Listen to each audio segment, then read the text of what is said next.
Bueno, hermanos, vamos a comenzar con una oración y hoy vamos ahora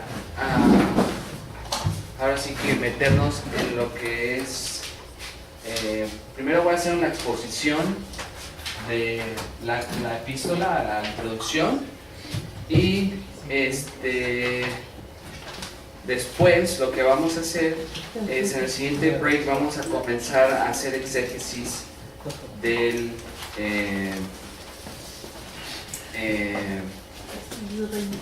pues del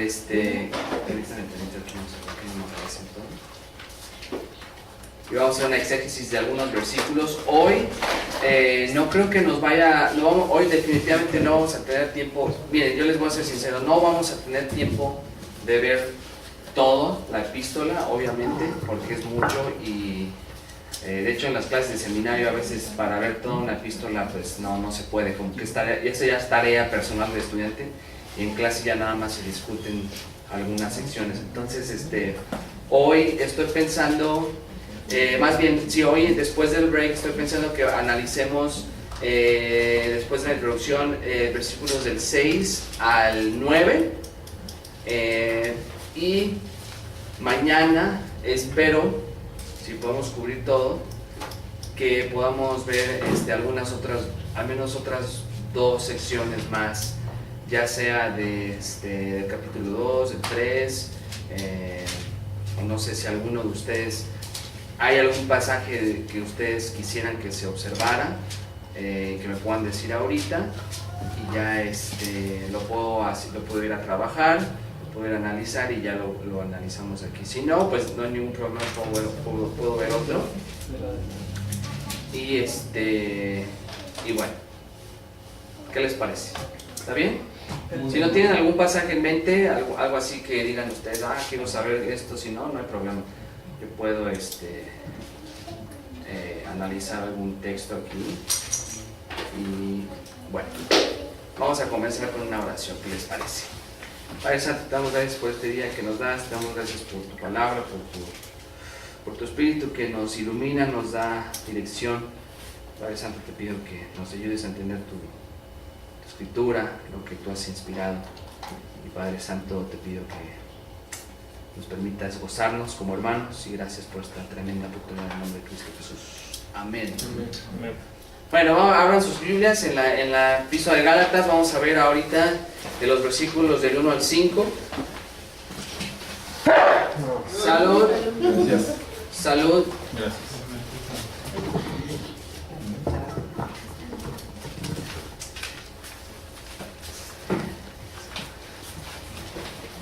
Y vamos a ver rápidamente los versículos del 1 al 5 y dice así la palabra de Dios. Pablo, apóstol, no de hombres ni por hombre, sino por Jesucristo y por Dios el Padre que lo resucitó de los muertos, y todos los hermanos que están conmigo, a las iglesias de Galacia, gracia y paz sean a vosotros de Dios el Padre y de nuestro Señor Jesucristo, el cual se dio a sí mismo por nuestros pecados para librarnos del presente siglo malo, conforme a la voluntad de nuestro Dios y Padre, a quien sea la gloria por los siglos de los siglos. Amén. A través de los años, una de las cosas que he visto dentro de la iglesia es algo muy característico que se llama legalismo. ¿Cuántos de ustedes han visto legalismo dentro de la iglesia? No te vistas así, no veas eso, no hagas esto. Por un lado he visto personas que tratan de implementar reglas y estatutos que parecen estar basados en la palabra de Dios, pero cuando nos ponemos a analizar bien este tipo de estatutos, este tipo de principios, nos damos cuenta que en realidad están basados más en conceptos, ideologías, filosofías e incluso en preferencias humanas. El legalismo es uno de los enemigos más grandes que podemos ver dentro de nuestras iglesias, ya que a través del legalismo muchos que dicen ser cristianos aparentan actuar como hijos de Dios cuando en realidad sus corazones están separados de Dios. El problema del legalismo, hermanos, es que muchas veces nos enfocamos más en lo que estamos haciendo nosotros que en lo que está haciendo Jesucristo en nuestras vidas. Yo les voy a decir algo, hay hermanos o hay personas que se portan de una manera que aparentemente es muy espiritual, pero que siguen sin nacer de nuevo. ¿Cómo le hacen? La verdad no sé. Conocen el sistema, conocen cómo funciona la iglesia en cierta manera. He escuchado a muchas personas decir: es que quiero demostrar frutos del Espíritu o fruto del Espíritu, quiero demostrar mi obediencia a Dios por medio de reglas y prohibiciones tales como no hagas esto, no veas esto, no toques esto, no vayas aquí, etc. Pero cada una de estas acciones están basadas en méritos propios que no provienen de Dios. Es más en lo que yo creo que dice el texto, más en lo que a mí me enseñaron en la iglesia, más en lo que yo aprendí en mi casa, que en lo que realmente dice la Escritura. Y ¿se acuerdan ustedes, hermanos? Muchas veces esto sucede por una interpretación errónea de la Escritura. Bueno, es que vemos aquí la Biblia y bueno, yo pensé que decía esto la Biblia. Mangos, aquí no es nada de que tú pienses, aquí es lo que dice el texto. Y el problema más grande es cuando queremos imponer reglas y méritos propios, cuando en realidad nuestra salvación y nuestra fe son por medio de la gracia divina de Dios. Y miren, yo estoy completamente a favor de la salvación del señorío de Cristo. Obviamente es algo bíblico. Cuando nosotros somos salvados por la gracia de Dios, Jesucristo es nuestro Señor y Salvador, ¿cierto? Amén. Nada de que yo primero soy salvo y ya después, cuando se me da la gana, ya eventualmente ya dejo mi pecadote y ya lo acepto como Señor. Eso no existe. Por otro lado, yo siento que hay personas que han enfatizado tanto eso de negarse a sí mismos, que es algo bíblico, que a veces el problema cae en que confían más en lo que ellos están haciendo, en sus obras externas, que realmente en lo que está haciendo Cristo en sus vidas. ¿Sí me explico? No están confiando en el Evangelio, no están confiando en la obra del Espíritu Santo, no están confiando en la obra de Dios en sus vidas, sino que están confiando más en el hecho de que ellos se están negando. Y el problema de eso, cuando sucede este tipo de cosas, es que es más lo que ellos hacen que lo que Dios está haciendo en mi vida. Porque si Dios está trabajando en mi vida, va a ser algo automático, va a ser algo que decimos: Señor, yo quiero ser conformado a la imagen de tu Hijo Jesucristo, yo quiero ser conformado como un verdadero cristiano. Y el Señor lo hace en tu vida, y Él produce el querer como el hacer. ¿Por su qué? Buena voluntad. Por su buena voluntad. Pero el problema es cuando hay personas que lo quieren hacer por su propia cuenta. Charles Spurgeon, yo sé que ustedes no saben quién es, no es cierto.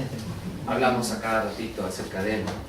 Charles Spurgeon dice lo siguiente: he encontrado en mi propia vida espiritual que mientras más reglas establezco para mí, más pecados son los que cometo. El tiempo de oración regular por la mañana y por la noche es una de las cosas más indispensables para la vida del creyente, pero la prescripción de cuánto debe durar mi oración y recordar por cuántas personas y tantos temas se deben orar puede generar esclavitud y obstrucción en la oración en vez de generar ayuda. Es que, hermana, usted no pasa 3 horas diarias en oración. Bueno,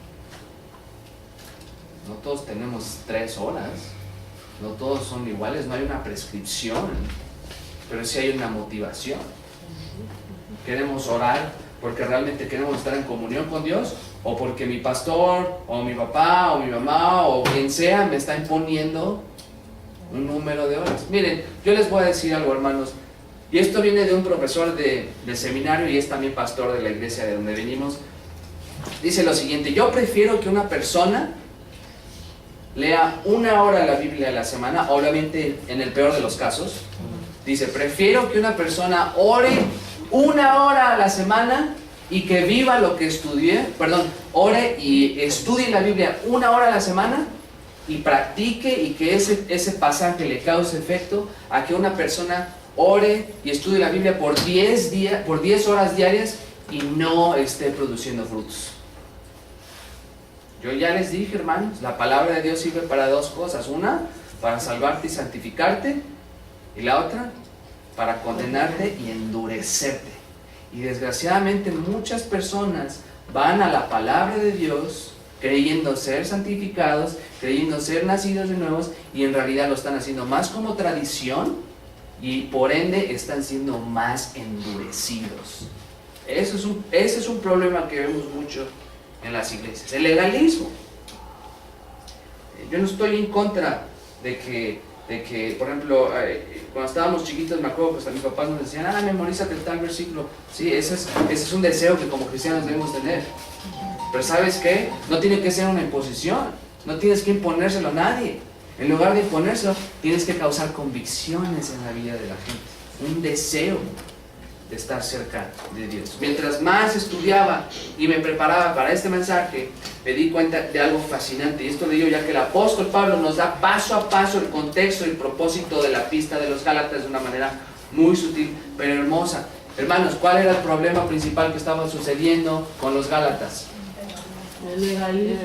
Bueno, el legalismo, pero eso fue como resultado ¿de qué? De querer que se circuncidaran o que cumplieran la ley de Moisés. Exactamente. Estaban siendo influenciados ¿por quiénes? Por los judíos. Por los judíos. Unos les dicen judaizantes como para suavizar lo que ellos eran, pero realmente eran judíos que decían ser cristianos, pero decían, sí, eres cristiano, creemos en la salvación por gracia, creemos en Jesucristo, pero además necesitas hacer esto, necesitas circuncidarte, los varones, necesitas mantener las dietas, las dietas alimenticias, necesitas hacer todas esas tradiciones. Sí, exactamente. Pero algo muy bello, y de hecho en este texto lo que vamos a estar viendo ahorita es realmente todo el contexto histórico, perdón. Así que vamos a ver 4 características rapidísimo acerca de la introducción de la epístola de Gálatas. Y con esta introducción vamos a tener un mejor entendimiento del contexto, el propósito, el autor, que el autor pues es algo muy, es realmente muy, es obvio, y honestamente no, bueno, no lo voy a escribir porque me lleva mucho tiempo. Lo voy a escribir, pero mejor no. El primer punto que vamos a ver es el autor de la epístola. El autor de la epístola. ¿Quién fue el autor de la epístola? Pablo. Aunque no lo crean muchos eruditos liberales, como les estaba enseñando ayer y antier, se han atrevido a través de los años a cuestionar la autoría de esta epístola. Por dar un ejemplo, hay secciones gramaticales, según ellos, que no concuerdan con el estilo literario de Pablo. Eso es lo que dicen. Bueno, esta sección aquí puede ser que la escribió, realmente no es en el estilo de Pablo, entonces por lo tanto pudo haber sido escrita por otra persona. Sin embargo, ¿qué es lo que dice el versículo 1? ¿Quién lo quiere leer? El versículo 1 nada más. Pablo. ¡Pablo! ¿Quién es Pablo? El apóstol. Y en Hechos, ¿en qué epístola? Hechos, ¿en qué epístola? ¿En qué parte de Hechos vemos que Pablo es llamado al apostolado? En Hechos 8:9. Cuando va en camino a Damasco. ¿Y qué pasa? Se le aparece el Señor y se cae. Y el Señor le dice, Saulo, Saulo, ¿por qué Me me persigues. persigues? Qué interesante.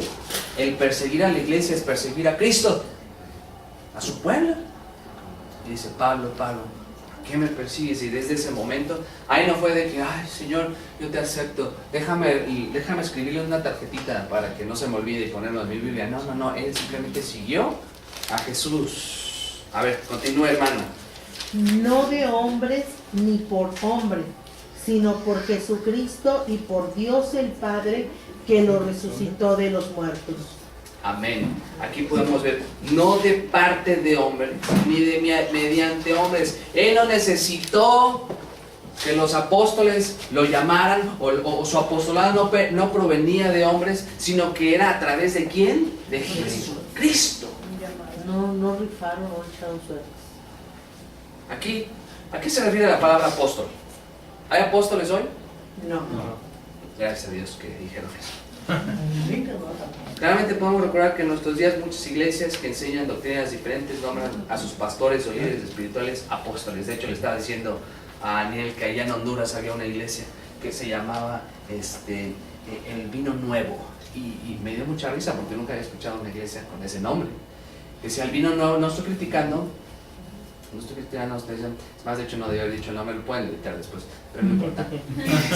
Y decía, pastores, los apóstoles, tal. Y yo nada más así de wow. Y estaba por todos lados. Íbamos a Cihuatepeque, que es una zona un poquito más hacia el norte de lo que es Tegucigalpa, la capital.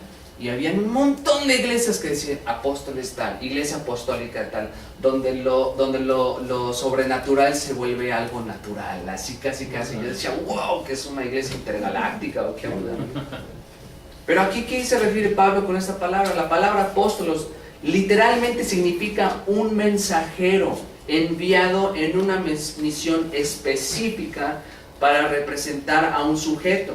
Sin embargo, en términos bíblicos podemos concluir que significa un hombre mensajero mandado por Jesucristo mismo con el último propósito de predicar y representar a Jesucristo y su evangelio. Esto es algo que Dios mismo tuvo que hacer a través de Cristo. Jesucristo mismo, Jesús mismo en su ministerio, Él fue el que llamó a ¿quiénes? A los discípulos, a los apóstoles que ya conoció desde antes de la fundación del mundo, que ya estaban escogidos en Él. Él simplemente llegó y los escogió. Así de simple. Y esta es precisamente la razón por la que Pablo continúa diciendo en el versículo 1, cuando dice, no de parte de hombres, ni mediante hombre alguno. Con estas palabras podemos ver claramente que el autor de esta epístola, Pablo, demuestra que su llamado al apostolado no fue proveniente de hombres comunes y corrientes, dando a entender que Dios no necesitó hombres para mandar a Pablo como mensajero del evangelio. Él no necesitó que hoy un grupito de ancianos estuvieran imponiéndole las manos ni nada de eso. No fue un llamado humano, fue un llamado del cielo o divino, porque Cristo mismo lo hizo. Asimismo, observen cómo Pablo también demuestra que su apostolado no fue a través de hombres, dando a entender que, ya estoy repitiendo lo que había escrito. Entonces, en vez de esto, ve lo que dice, ¿sino qué? ¿Sino por quién? Por Jesucristo. ¿Por medio de quién? Por Dios el Padre. Por medio de Jesucristo y por Dios el y de Padre. Dios el Padre que le resucitó. ¿Quién resucitó a Jesucristo de los muertos? Dios el Padre. Es el Padre. Aquí vemos que el apostolado de Pablo, que Pablo recibió, fue directamente por parte de Jesús, el Hijo de Dios, el segundo miembro de la Trinidad, y del Padre, quien fue el que activamente resucitó a Jesucristo entre los muertos, y que por medio de su perfecta voluntad mandó a Jesús para hacer la propiciación del pecado de su gente, de su pueblo.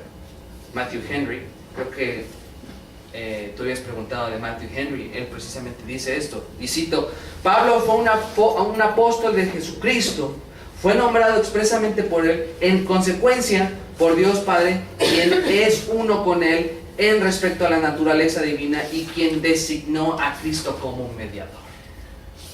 Mira, quiero que vayamos rápidamente a Hechos 9. Vamos rápidamente a Hechos 9.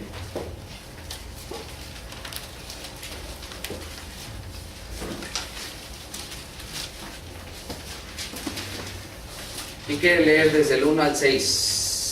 Saulo, respirando aún amenazas y muerte contra los discípulos del Señor, vino el sumo sacerdote y le pidió cartas para las sinagogas de Damasco, a fin de que si hallase algunos hombres o mujeres de este camino, los trajese presos a Jerusalén.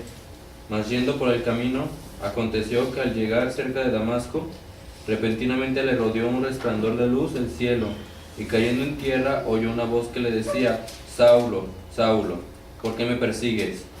Él dijo, ¿quién eres, Señor? Y le dije, yo soy Jesús. Y le dijo, yo soy Jesús, a quien tú persigues. Dura cosa te es dar cosas contra el aguijón. Él temblando y temeroso dijo, Señor, ¿qué quieres que yo haga? Y el Señor le dijo, levántate y entra en la ciudad y se te dirá lo que debes hacer. Y los hombres que iban con Saulo se pararon. Hasta ahí, hasta el 6. Sí, hasta el 6. Gracias, Felipe, ¿verdad? No, Fidel. Felipe, ya están cambiando el nombre. Vean cómo responde Saulo en el versículo 5. ¿Quién eres, Señor? Señor. En el momento que Dios llama a los que son sus hijos, hay una respuesta en la cual el Hijo de Dios reconoce quién te llama. Tú sabes quién es. En este momento, obviamente, un momento más especial en el sentido de que aquí está llamando a un apóstol. Él se dio cuenta que el que estaba enfrente de él era el Señor. No era ahí algún doctor, un rabino. No, sabía que era el Señor. Y después, temblando y temeroso, dijo, ¿qué quieres que yo haga, Señor? ¡Wow! Y esto nos demuestra que Pablo fue testigo ocular de que Jesucristo fue resucitado de entre los muertos. Pablo, siendo un hombre que odiaba a los cristianos, eso es lo que él era. Él odiaba a los cristianos, no era nada más así de que, pues es que me caen mal o no simpatizo con ellos, sino que los odiaba. Él aprobó la muerte ¿de quién? De Esteban. Siendo un hombre que odiaba a Cristo mismo. Siendo un hombre que no solo encarceló a creyentes, sino que también aprobó la muerte de creyentes, entre ellos el que acabamos de ver en Hechos 7, experimentó y recibió la gracia de Dios al permitirle tener fe en Jesucristo.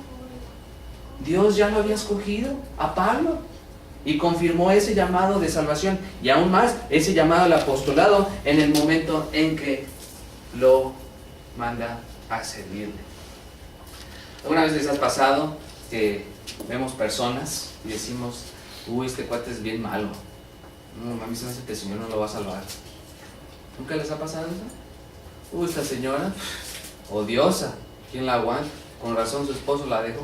No, hombre, este muchacho, con razón lo golpean, o sea, cosas así. Pero el Señor tuvo gracia de alguien como Pablo, que odiaba a Cristo mismo y odió a la iglesia. Entonces esto es increíble. Aquí demuestra Pablo, simplemente en los primeros versículos, Pablo, apóstol, no de hombres ni por hombres, sino por Jesucristo y por Dios el Padre que lo resucitó de los muertos. Aquí está demostrando su autoría, su autoridad.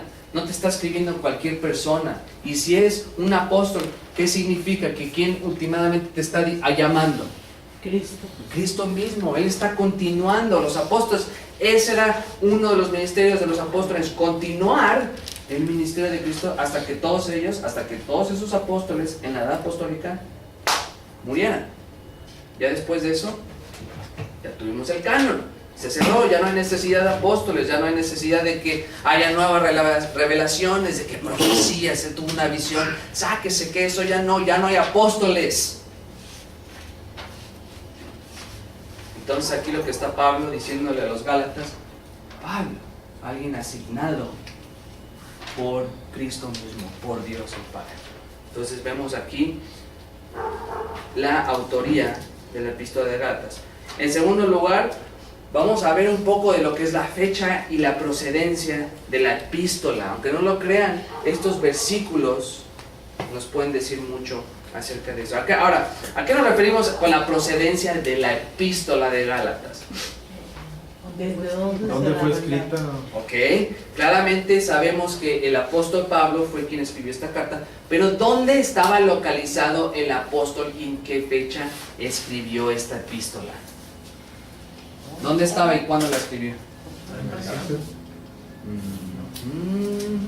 Es posible. Sí. Bueno, vamos a ver paso a paso. Veamos en versículo 2 que dice: y todos los hermanos que están ¿qué?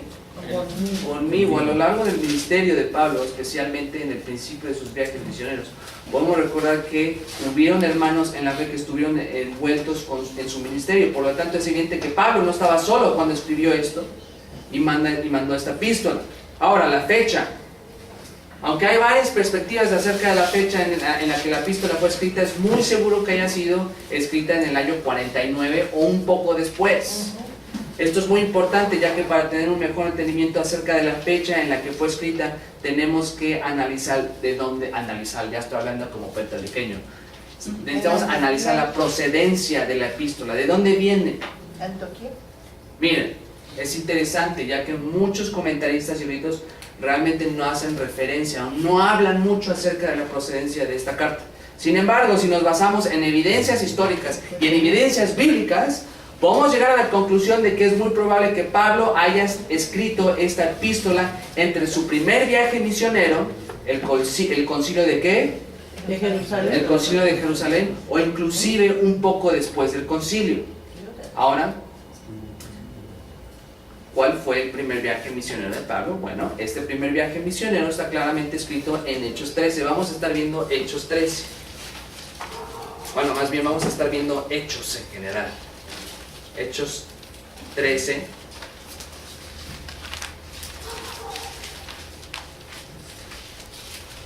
En el cual podemos ver características, obviamente por cuestiones de tiempo no lo vamos a leer todo, pero simplemente quiero que lo vean, lo tengan ahí presente. Y vamos a ver un par de características importantes. En primer lugar, el enfoque de Pablo en este primer viaje misionero y su ministerio de la iglesia gentil, bueno, más bien, el primer enfoque en este primer viaje misionero fue el ministerio a la iglesia gentil a través de lo que fue el Imperio Romano, que en consecuencia surgió la iglesia de Antioquía. ¿Dónde estaba Antioquía? ¿Cerca de dónde? Habíamos dicho. De Siria. No Cilicia, Sicilia, o lo que es Siria. ¿Okay? También vemos su ministerio en sinagogas a gente judía. También vemos que Pablo y Bernabé, quienes fueron mandados por el Espíritu Santo en este viaje misionero, comenzaron su ministerio en Chipre, que era la ciudad natal que Bernabé y donde también se encontraba Juan Marcos. ¿Y quién fue? ¿Qué relación tenía Bernabé y Marcos? Era sobrino y tío. Caray, ¿sobrino y tío? ¿Seguros? Era pariente. ¿Seguros? Sí. Bueno, sí eran parientes, pero ¿qué?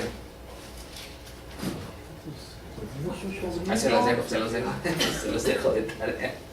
En la iglesia de Chipre, ellos ministraron en las sinagogas judías, predicando la palabra de Dios, donde también habían recibido oposición de parte de un cierto mago. ¿Cómo se llamaba ese mago? Un falso profeta. Elimas. No. Se llamaba Bar Jesús, quien estaba trastornando la verdad de Dios y que eventualmente fue enceguecido por el Espíritu Santo. Pero por medio de esta situación el procónsul creyó en Dios. A lo largo del resto del capítulo 13 podemos ver que Pablo y Bernabé llegan a Antioquía, donde comenzaron a predicar a los judíos acerca de la justificación por gracia por medio de la fe. ¿En quién? En Jesucristo. Sin embargo, aquí mismo muchos judíos que no creían en el Evangelio de Cristo, ¿qué empezaron a hacer? Pero ¿qué le empezaron a hacer al Evangelio? A atacarlo, a corromperlo. Corrompieron el conocimiento del Evangelio y desviaban a los que ya habían creído. Vean el capítulo 14, rápidamente, vamos a brincarnos. El capítulo 14, del 2 al 7, ¿quién lo quiere leer? Para los judíos que no creían, excitaron y corrompieron los ánimos de los gentiles contra los hermanos. Por tanto, se detuvieron allí mucho tiempo, hablando con denuedo, confiados en el Señor, el cual daba testimonio a la palabra de su gracia, concediendo que se hiciesen por las manos de ellos señales y prodigios. Y la gente de la ciudad estaba dividida. Unos estaban con los judíos, otros con los apóstoles. Ok. Pero cuando los judíos y los gentiles, juntamente con sus gobernantes, se lanzaban a enfrentarlos y a apedrearlos, habiéndolo sabido, huyeron a Listra y Derbe, ciudades de Licaonia y a todas las regiones circunvecinas, y ahí predicaban el Evangelio. Amén, gracias. Entonces, después de esto, como podemos ver, empezaron a corromper los ánimos de los gentiles, empezaron a darles influencia. Y vean, eventualmente habiendo huido hacia Listra, podemos observar que Pablo, ¿qué fue? ¿Qué le pasó en Listra? Pablo es que...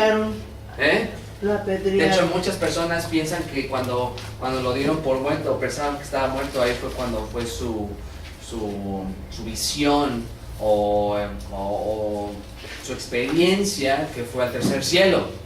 No sabemos, quién sabe, puede no ser, ese fue simplemente un paréntesis. Entonces, fue dado por muerto, pero después de haberse levantado, regresó a la ciudad, ¿para qué? Para seguir predicando. Y hoy en día nada más le mandan una cartita a un pastor y ay no, ya que miedo, protejan. No, lo prendieron y que se levantó. ¿Y a dónde fue? ¿Se fue? ¿Se echó a correr? No. Siguió, se regresó. Subsecuentemente vemos el concilio de Jerusalén, que claramente el apóstol Pablo hace mención en Gálatas 2, en el cual Pablo claramente enseña que la salvación y la justificación son por medio de la fe y no por obras humanas y legalistas, o bien por medio del judaísmo, el cual vamos a hablar un poquito más adelante. Estos datos son importantes, hermanos, porque podemos concluir que definitivamente Pablo escribió esta epístola entre su primer viaje misionero y poco después del concilio de Jerusalén, porque si ustedes se dan cuenta en estos capítulos nombran un grupo que fueron una constante amenaza para los apóstoles creyentes. Y de hecho, prácticamente casi a través de toda la carta de Hechos, los judíos constantemente estuvieron ahí. Bueno, ya vimos la fecha, la procedencia, vimos la autoría. Ahora vamos a ver los recipientes de esta epístola. Los recipientes, ¿a quién le escribe?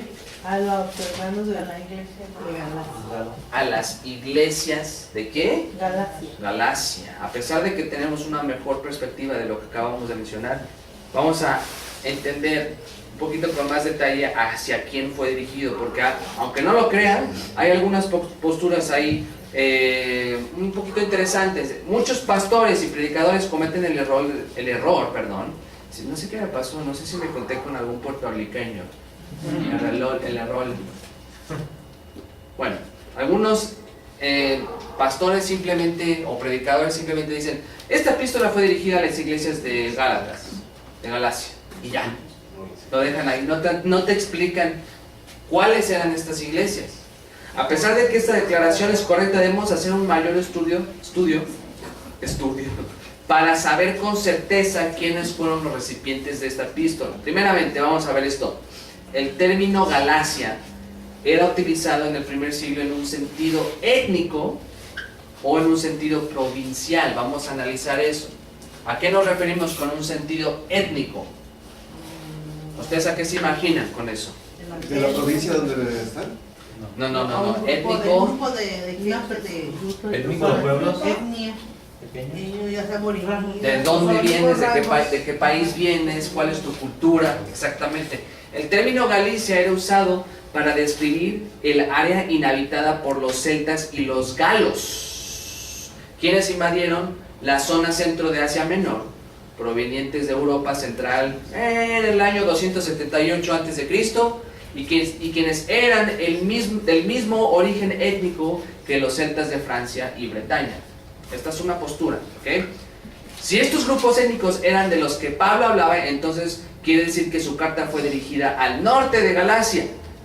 Sin embargo, hay grandes objeciones acerca de esta perspectiva, ya que no hay referencias de estas personas en las palabras de Pablo, y tampoco hay evidencia que Pablo haya ministrado en el norte de Galacia en su primer viaje misionero.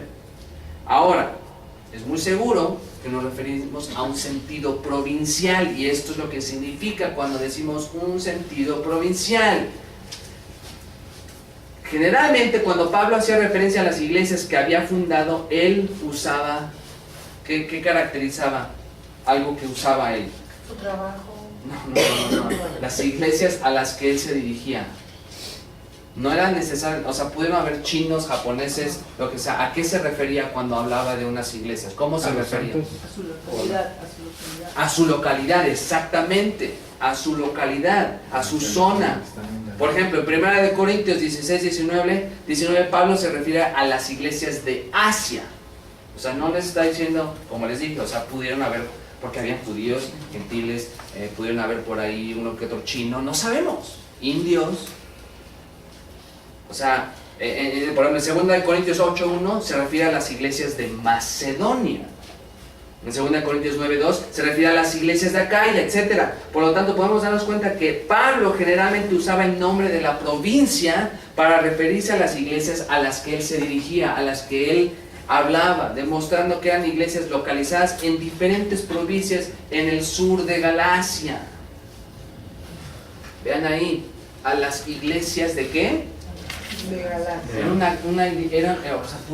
Podemos decir en un sentido, ¿cómo podemos? En un sentido contemporáneo, a las iglesias que estaban en Tlaquepaque, a las iglesias durazneras, a las tapatías, no sé, es un ejemplo, ¿no? O sea, son iglesias... de Jalisco. A las iglesias Sí, que o están sea, en no. Tlaquepaque. A las iglesias que están en Tlaquepaque, o sea, ahí no creo que las iglesias hayan tenido algún tipo de nombre, sino que simplemente eran grupos cristianos y el apóstol mandaba una carta para esas iglesias. En este caso eran las iglesias que estaban localizadas en la provincia de Galacia. Entonces, estas provincias estaban en el sur de Galacia y no en el norte.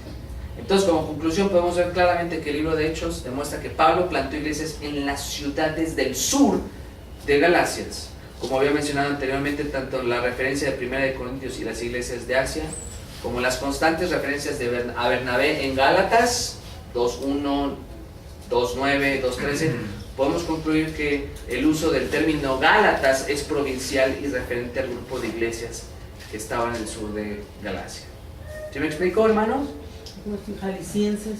Sí, o sea, se refería, él no estaba, obviamente, a Pablo lo que menos le interesaba era el sentido étnico, honestamente. Es por eso que Pablo dice, no hay judío ni griego.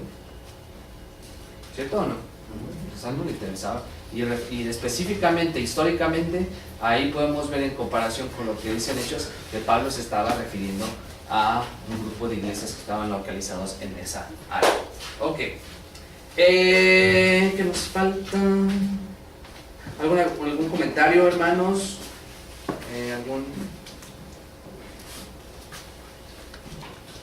¿Quejas, objeciones, confesiones?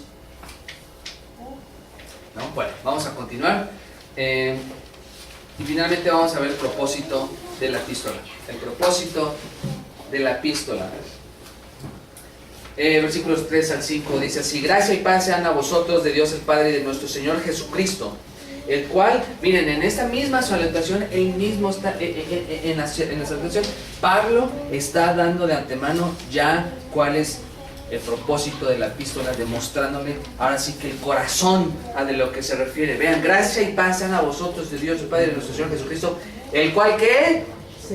Se dio a sí mismo por nuestros pecados para librarnos del presente siglo malo, conforme a la voluntad de ¿quién? De Dios y Padre. De nuestro Dios y Padre, a quien sea la gloria por los siglos de los siglos. Amén. Pablo escribió la epístola de los Gálatas, o hacia los Gálatas, para defender el evangelio de la justificación por la fe, en contra del falso evangelio que los judaizantes comenzaban o intentaban infiltrar en las iglesias de Galacia. El apóstol claramente predicó y proclamó el evangelio de la gracia por medio de la fe desde el comienzo de su ministerio en Galacia. Incluso, si quieren ir un poquito atrás nuevamente, en Hechos 13, no sé si lo dejaron ahí guardado.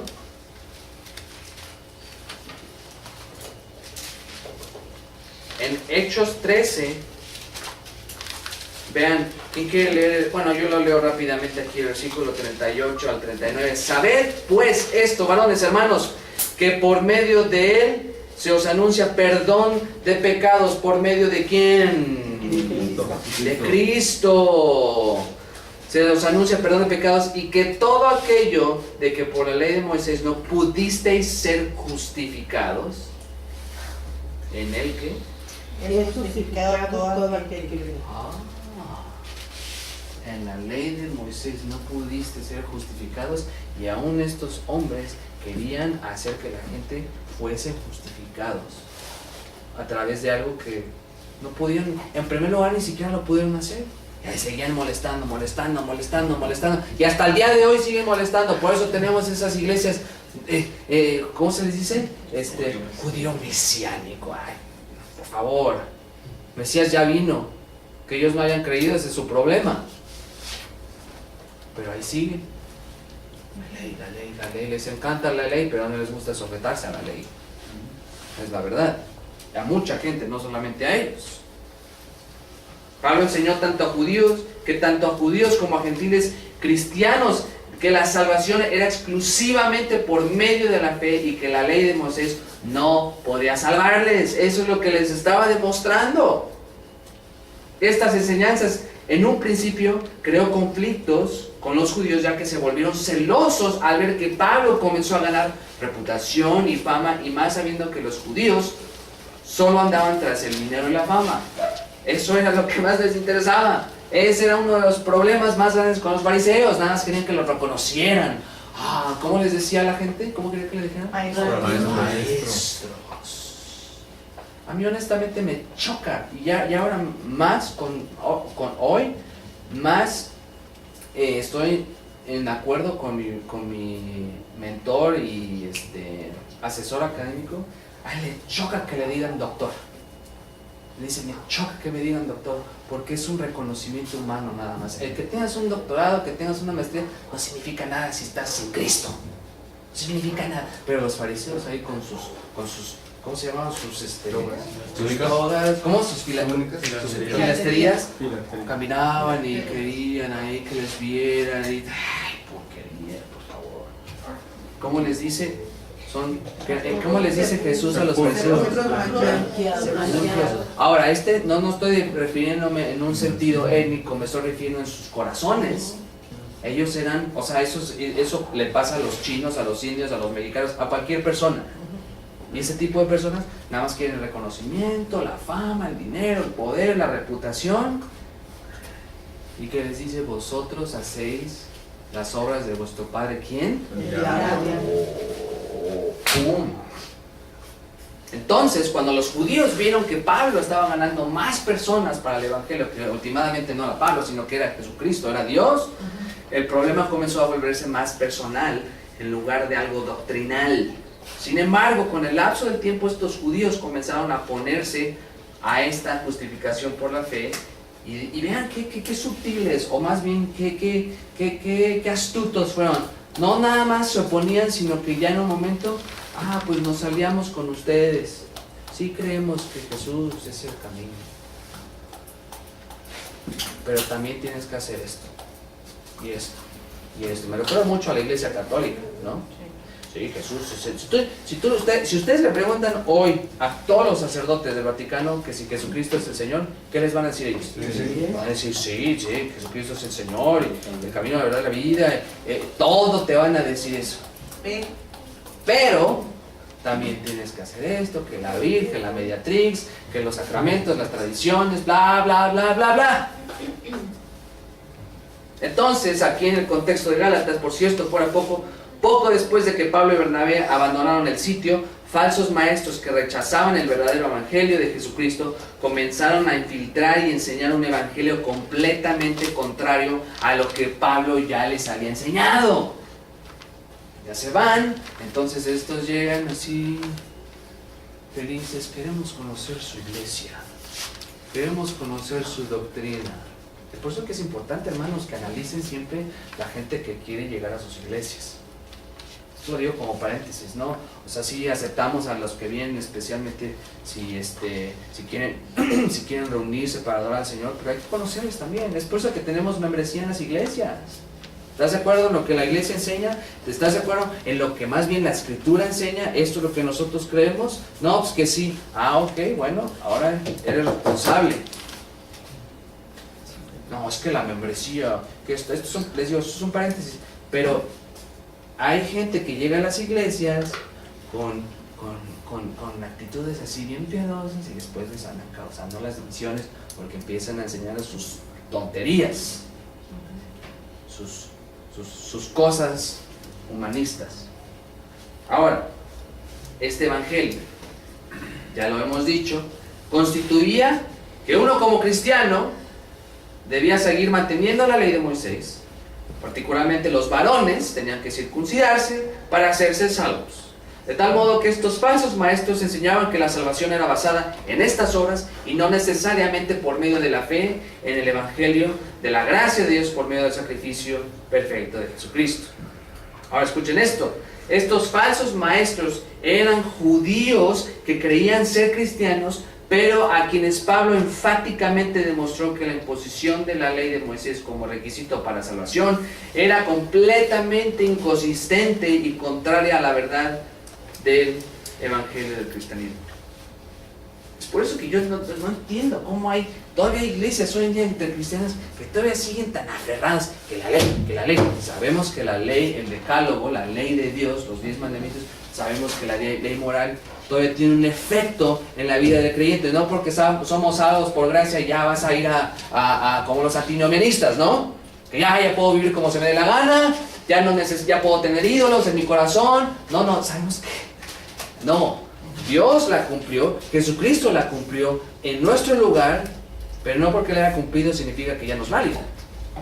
Ahora, hay aspectos de la ley mosaica y hay cosas tradicionales, hay cosas enfáticas que fueron dadas específicamente a la nación de Israel, nada más. Pero ahí hay cristianos que todavía que la ley, ya estate en paz. Sáquese, como les digo, ya. Es Cristo el que hizo todo por nosotros. Entonces aquí estos falsos maestros presionaban a las personas a mantener la ley de Moisés, volviéndose en un acto de obras humanas y legalismo que un acto de fe en Jesucristo. Y miren, de hecho la manera en como ellos lo hacían, los judaizantes, vean en Gálatas 3, rápidamente, Gálatas 3.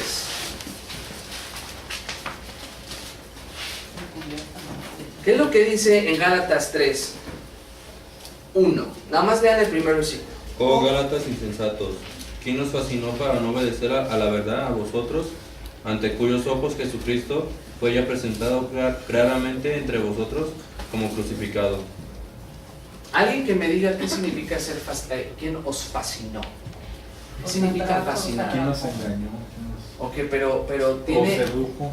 Ok, pero tiene una idea más profunda que nada más seducir. Embrujar.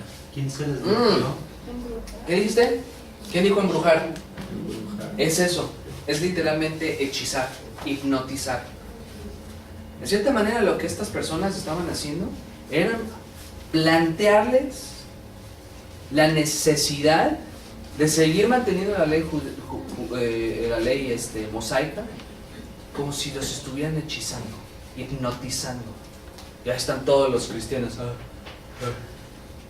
Se sentían maravillados, dijeron, esto es precioso. Son las raíces del pueblo de Israel. Una persona hace como 2 años, una persona me dice, es que descubrí que tengo genética sefardí. Dice sefardí, ¿no? Que por cierto, hoy en día es imposible decir con certeza quién es 100% judío y quién es no. Hay alguien que dice, soy 100% judío. Lo primero que les digo, bueno, se llama tu ADN, pero también se llama de qué tribu vienes directamente. Ajá. Es imposible, es imposible, punto. Y esta señora me dice, es que yo tengo sangre sefárdica y pues estoy considerando hacer mi transición del cristianismo al judaísmo. Yo me quedé, ¿qué? ¿Pero cómo es posible? ¿Estás más celosa por tu genética, por tus tradiciones, como estaban los fariseos con sus tradiciones de los ancianos? ¿Estás más ¿cómo se dice? Más emocionada con eso que por el evangelio? ¿Qué es eso? Entonces, lo que hacían estos judaizantes era ir, mira, esta es la ley. Ya están todos, casi me imagino a los gálatas ahí con polvos mágicos, ¿no? Así. Horrible, y esa es la idea. Esa es la idea de estos falsos maestros, no nada más presionaban, sino que hipnotizaban, embrujaron a estas personas. Y a pesar de que muchos querían contribuir obras humanas para recibir salvación, Pablo les demuestra que Dios siempre ha justificado a su pueblo, a su gente, por medio de su gracia, a través de la fe, y nunca ha sido por obras. Nunca ha sido por obras, y eso lo vemos claramente con Abraham, exactamente. Pablo urgentemente escribe esta carta a los creyentes de Galacia, que comenzaban a desviarse y a seguir falsas enseñanzas de los judaizantes. Y es por eso que tiene sentido pensar que Pablo haya escrito esta epístola durante o poco después del concilio de Jerusalén, ya que Pablo y Bernabé hablaron en sinagogas a judíos y a gentiles. ahora que tenemos un mejor entendimiento del propósito de la carta, date cuenta cómo el apóstol Pablo implementa su defensa en contra de los judaizantes en los siguientes versículos. Versículo 3. Gracia a vosotros y paz de parte de Dios nuestro Padre. ¿Y de quién? Del Señor Jesucristo, que se dio a sí mismo por nuestros pecados para librarnos de este presente siglo malo, conforme a la voluntad de nuestro Dios Padre, a quien sea la gloria por los siglos de los siglos. Amén. La misma gracia y paz que el apóstol Pablo experimentó por parte de Dios al ser transformado en su camino a Damasco, y que comenzó a enseñar desde el principio de su ministerio a los Gálatas, es lo que expresa aquí, deseando que los hermanos recipientes de las iglesias de Galacia experimenten la gracia y la paz que provienen solamente por Dios y de nuestro Padre Celestial y nuestro Señor Jesucristo. Miren, yo les voy a decir algo: mientras más las personas se someten a estatutos humanos, tradiciones humanas, menos paz vas a tener en tu vida. Miren, todas estas religiones del mundo, todas las religiones se enfocan en lo que tú haces, pero la verdadera fe en Jesucristo se enfoca en lo que Cristo hizo por nosotros, porque no podemos hacer absolutamente nada por nuestra cuenta. Y es por eso que la gente hoy en día no tiene paz, no tiene gozo, no tiene gracia. ¿Por qué? Porque quieren hacer todo, ¿por qué? Por su propia cuenta. Yo soy poderoso, yo soy humano, ¿no? Yo tengo a la Virgencita, yo tengo al Budita, ya tengo a mi Mohammed. No hay nada de eso. Mientras que los judaizantes querían infiltrar su falso evangelio basado en obras, Pablo hace énfasis en la gracia de Dios y la paz que proviene de Él. Solo la justificación por medio de la fe es por gracia, y eso lo vemos a través de la Escritura. Solo por gracia, por medio de la fe, y nada más, nada más. Que se dio a sí mismo por nuestros pecados. Vean eso.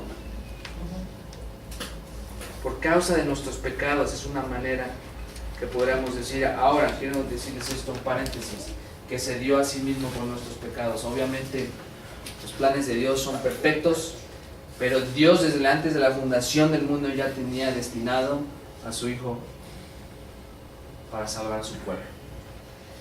Y simplemente la caída de Adán y Eva, Dios la permitió en su soberanía precisamente para demostrar esa gracia hacia su pueblo, hermanos. No fue un accidente, todo fue el plan divino de Dios. A veces hasta nos enojamos con Adán y Eva, ¿no? Obviamente Dios no creó el pecado, obviamente, pero Él permitió que eso sucediera para que a través de eso Él pudiese demostrar su gracia, su gloria la puede demostrar. Y el mundo decir que injusto. No, ¿injusto qué? Injusto los hombres.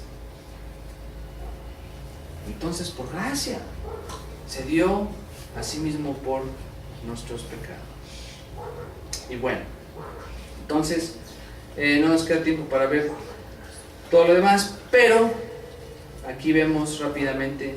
Miren, escuchen nada más para cerrar esta sección lo que dice Martín Lutero en relación a la fe. Dios, nuestro Padre, ha hecho todas las cosas depender de la fe, de modo que quien tiene fe por gracia tendrá todo, y el que no tenga fe no tendrá nada. Entonces, si tomaron notas, ¿cuál fue el primer punto? El autor. ¿Cuál fue el segundo punto? Ajá, fecha y qué? Procedencia. ¿Cuál fue el tercero? Recipientes. Y en último lugar, el propósito, para demostrar que la justificación es por fe. Hermanos, vamos a tomarnos un break y regresamos y ya vamos a hacer más. Ahora sí nos vamos a meter de lleno a la exégesis. Pero no se me vayan a dormir, ¿eh? Por ahí vi uno que otro que ya estaba contemplando los párpados traseros de sus ojos, o ¿cómo se llama? La parte trasera de sus párpados. Vayan a comer allá.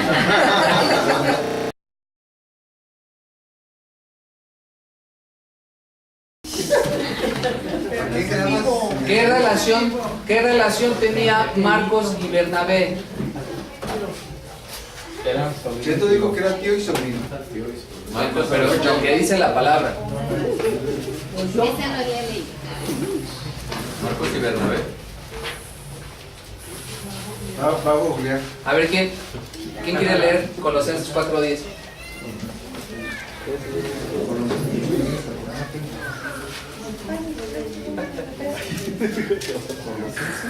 Colosenses 4:10. Esto es Por porque... eso dice, mire, Aristarco, mi compañero de prisiones, os saluda, y Marcos, el sobrino de Bernabé. Pues sí. Chente, Punto extra. Chento, ¿te puedo decir Chento? Sí. ¿Chente? Chento.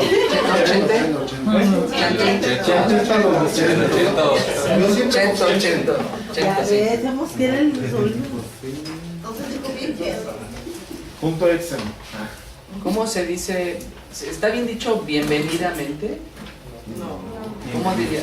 ¿Cómo? Cuando ¿Les dio algo la recibe- bienvenida? Cuando algo... gracias. Bienvenido. Bienvenido. No es ver. No es sustantivo. El verbo y voy. El verbo y voy.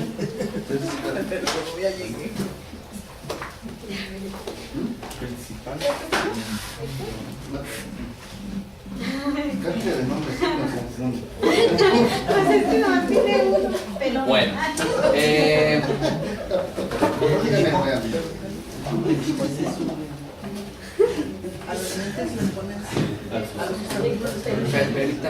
Héctor Domínguez. Él es el Martín. Pues ¿cuál tiene el señor Martínez usted? No me tome foto, hermano. Cobro caro.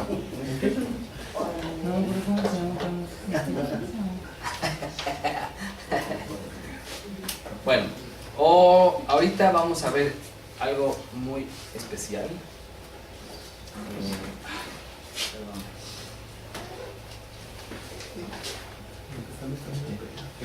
Porque vamos a ver el texto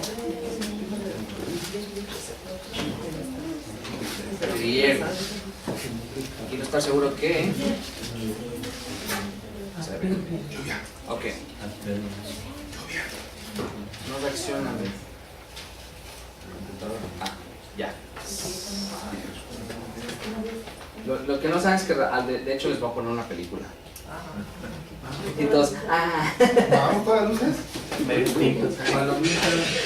Ok, mejor. ¿Qué fue eso? ¿Se alcanzan a ver? Sí. ¿Sí lo entienden? ¿Quiere que lo leamos?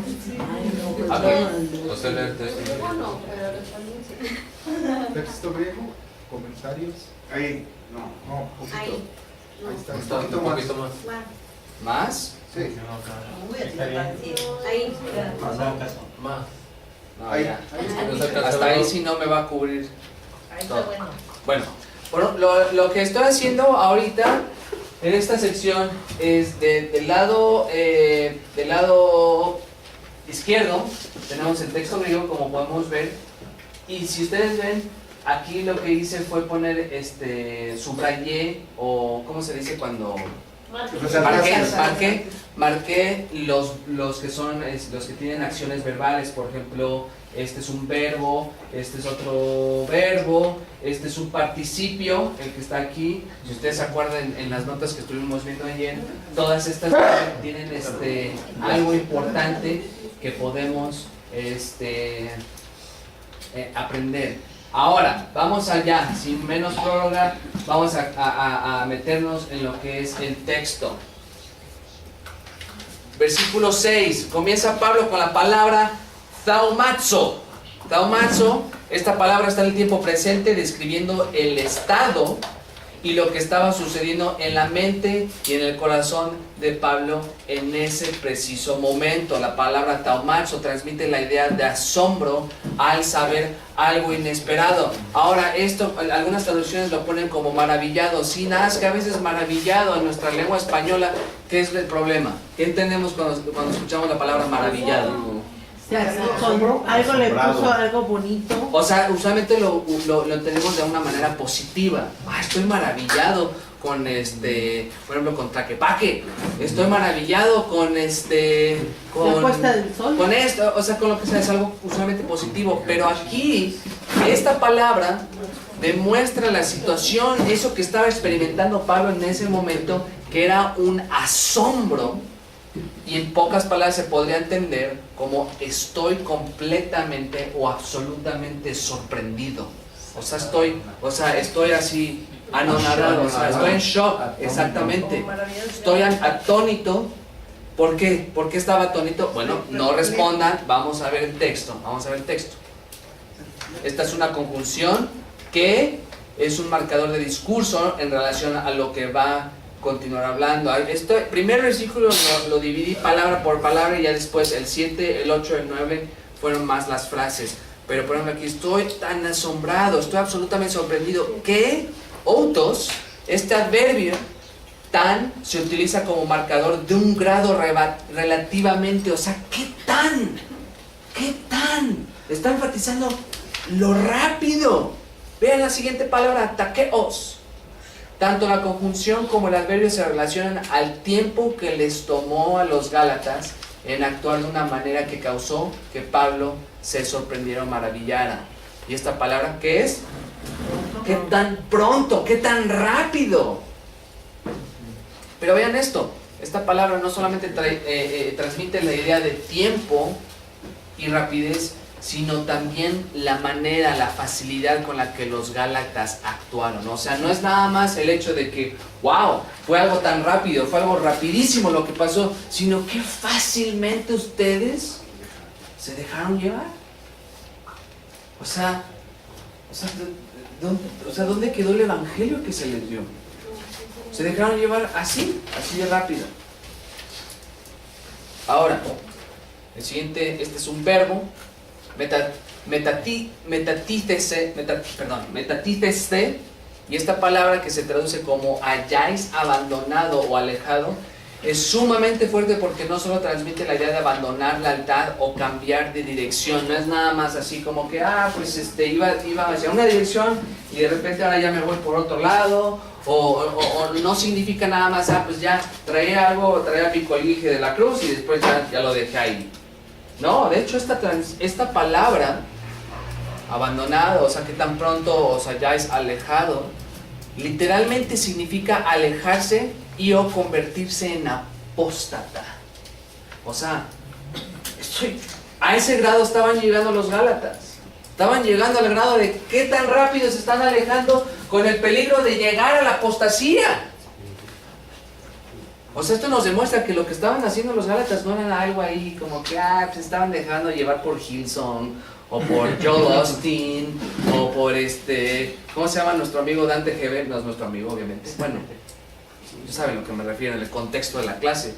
Pero, o sea, se estaban alejando del Señor.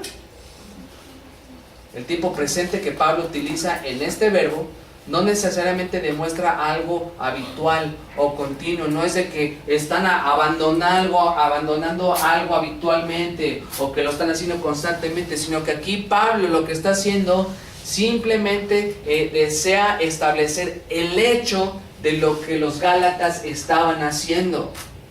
Esto es lo que están haciendo ahorita. Es esta la acción con la que yo tengo problema y que me llevó al estado de estar sorprendido. Que los Gálatas, a este tipo de uso del verbo presente se le conoce como el presente nómico. Asimismo, este verbo está en la voz media. ¿Qué significa la voz media? No vean las hojas. ¿Qué significa la voz media? Esta es clase de exégesis. ¿Qué es la voz media? ¿Voz activa qué es? ¿El sujeto qué? Que recibe Que recibe. El sujeto hace la acción, causa la acción, realiza la acción. ¿La voz pasiva? ¿El sujeto qué? Recibe la acción. Entonces la voz media ¿qué era? La hace con su propio interés, poniendo la manera en cómo el sujeto está envuelto en esa acción. ¿Cómo podemos ¿qué palabra clave utilizamos cuando traducimos una palabra en la voz media? Por ejemplo, si decimos, dijéramos, si Juan sonrió, ayer que estábamos dando el ejemplo de Juan, el futbolista. Juan sonrió, si hubiese sido, sonrió es un poquito extraña. Juan pateó la pelota. Exactamente, por sí mismo o para sí mismo. Entonces, aquí lo que están haciendo los judaizantes, o bueno, más bien lo que los gálatas estaban haciendo, es algo que hicieron por sí mismos. Aquí no fue nada de que, o sea, sí recibieron la influencia, sí recibieron la presión de los gálatas, pero últimamente la responsabilidad de quién fue.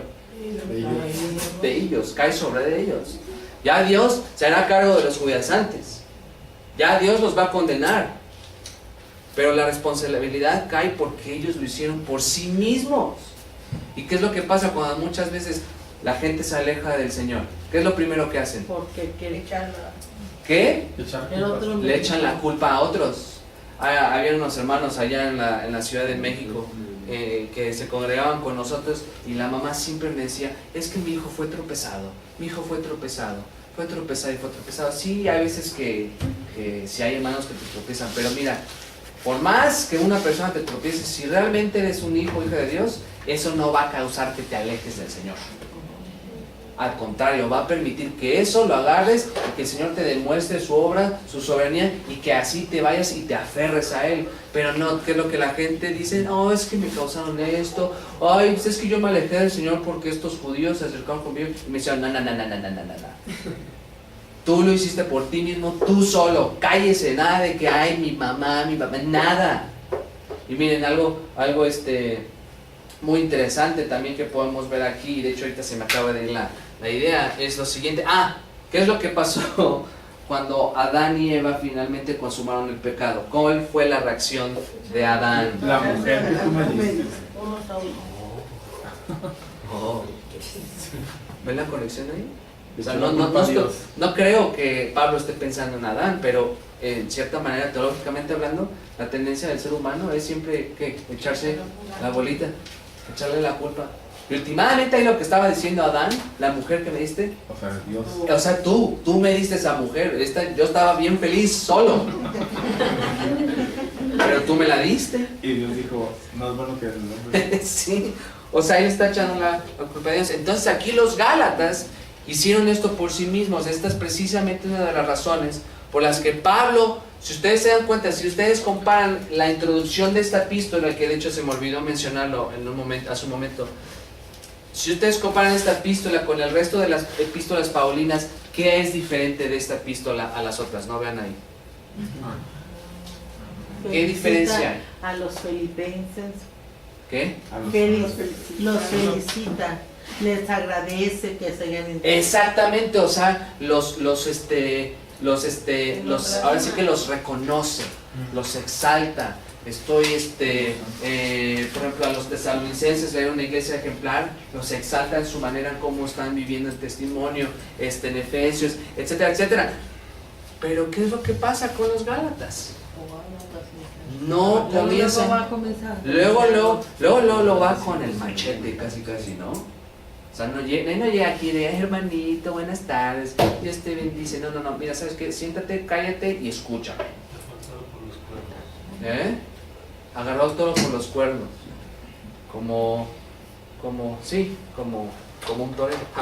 Pablo no comienza esta epístola con palabras de agradecimiento, ya que ante la perspectiva humana y apostólica de Pablo, no siendo él omnisciente, algunos de los gálatas habían recibido la influencia de los falsos maestros y sus herejías y aparentaban haber llegado al grado de apostatar de la fe cristiana por sí mismos, aunque no todos. Y ustedes se dan cuenta, él está dirigiéndose a los que verdaderamente son cristianos, pero aparentemente se dejaron llevar por sí mismos. Eso es lo que hicieron ellos. La idea central es la manera en cómo ellos mismos se alejaron y abandonaron por su propia cuenta, ¿qué? La sana doctrina, el evangelio. Es por eso, hermano, miren, yo sé que esto fue escrito por el apóstol Pablo, pero a veces cuando vemos cómo la gente es responsable de sus acciones, ¿sabes qué? No le den vueltas al asunto, lleguen como van. Ay, es que no lo quiero ofender, y que se ofenda. Es el evangelio, es la palabra de Dios. Vaya, no le vas a decir groserías, ¿no? O no lo vas a insultar, pero ¿sabes qué, hermano? Mira, tú te alejaste por esto. Esta es la palabra de Dios. ya me estoy yendo a una aplicación. La aplicación viene más adelante. Como pueden ver, en algunas secciones lo que estoy haciendo es, mientras voy explicando, voy traduciendo. Esa es parte también de la exégesis. La interpretación ya viene más adelante, pero estoy aquí explicándoles lo que dice el texto. Entonces, se alejaron del Evangelio. Apo. Esta preposición del, puesta después del verbo que acabamos de ver, metatiteste, se usa para indicar la separación de los gálatas de algún lugar o persona. En este caso, ¿de qué se separaron los gálatas? ¿De qué? De la sana. ¿De qué? De la sana doctrina. De la sana doctrina, del Evangelio. Así de simple. Los gálatas habían separado, al menos de una manera externa, del Señor y del Evangelio. Tócale santos, humás. Este tipo de participio, el que está, ¿ustedes se acuerdan qué es el participio? ¿Qué es el participio?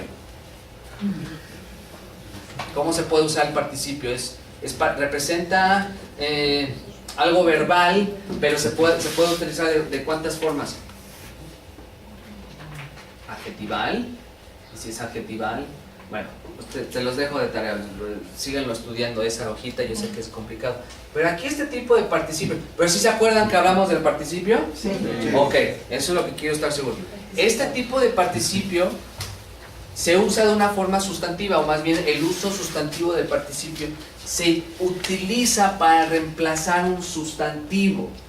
Aquí pudo haber dicho un nombre, y este participio se refiere a Dios mismo, el primer miembro de la Trinidad, que hizo todo desde antes de la fundación del mundo. Este participio proviene de la palabra kaleo. ¡Kaleo! Parece un nombre así como de guerrero griego, ¿no? ¡Kaleo! Ahora, ¿qué significa kaleo? Llamar por nombre a una persona para traerlo para sí mismo. Llamar por nombre a una persona.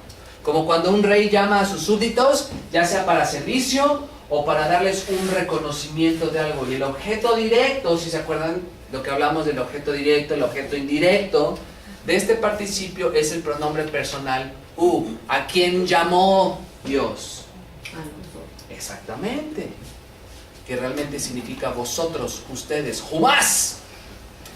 Pero que correctamente lo traduciríamos como el que os llamó, o el que les llamó. En pocas palabras, este es lo que conocemos como el llamado eficaz, el participio aoristo. ¿Se acuerdan qué es el aoristo? ¿Qué era el tiempo aoristo?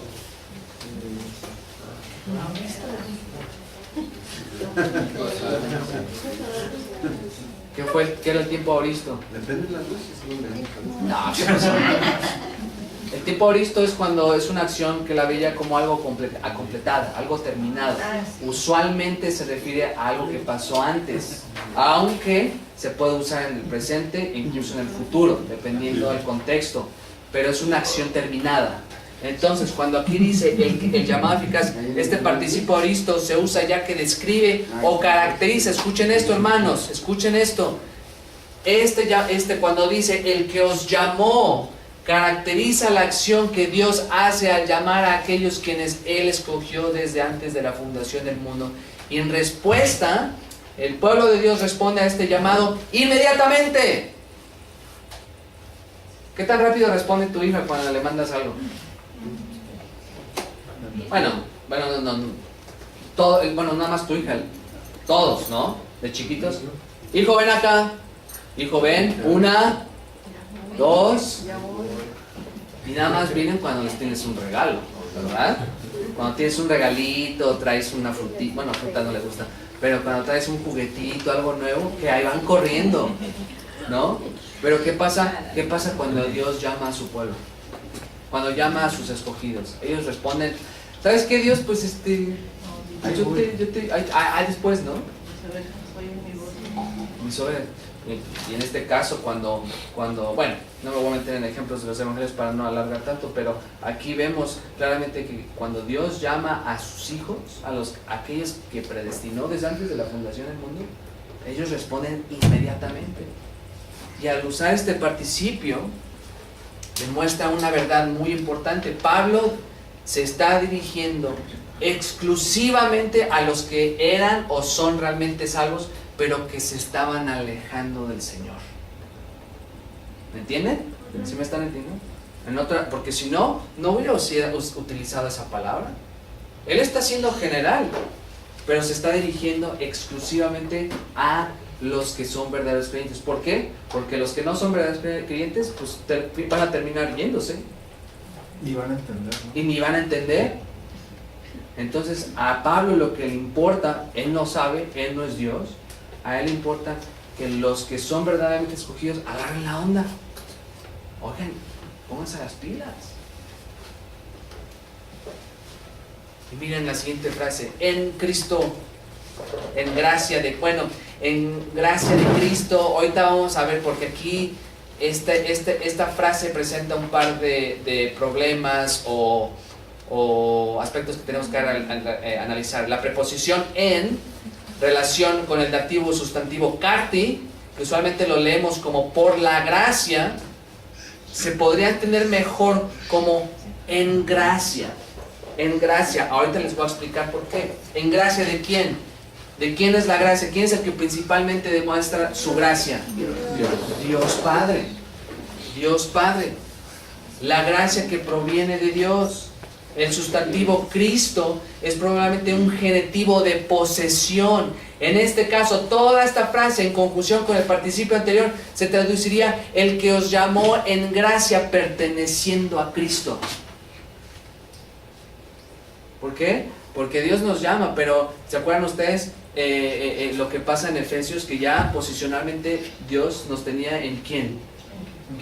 ¿En quién? En Cristo. En Cristo, en Cristo, en Cristo. Eso es una realidad. En Gálatas, en Romanos, en todo, en toda la Biblia, en todo. El que os llamó en gracia como pertenencia o pertenencia a Cristo. Esto es consistente a lo que Pablo dice en Efesios 1, 3, 14. Y en este caso Pablo se refiere a los que sí eran salvos, pero que estaban permitiéndose dejar llevar por sí mismos, ahí hubiera puesto por sí mismos, por un falso evangelio.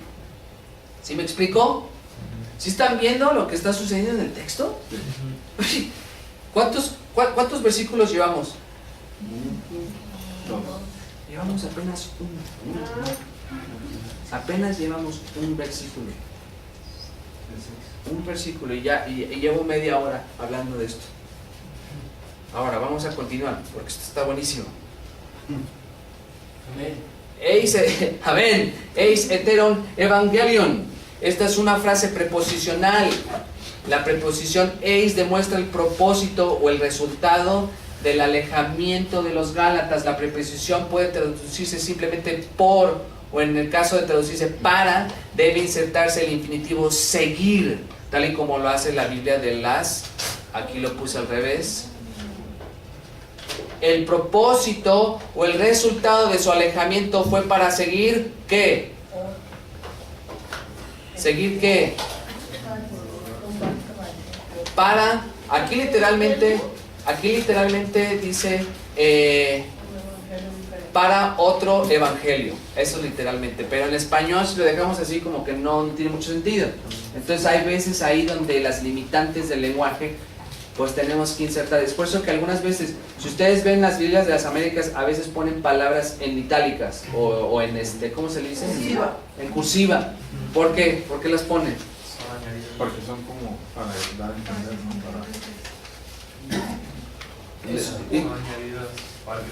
Son añadidas para que se entienda.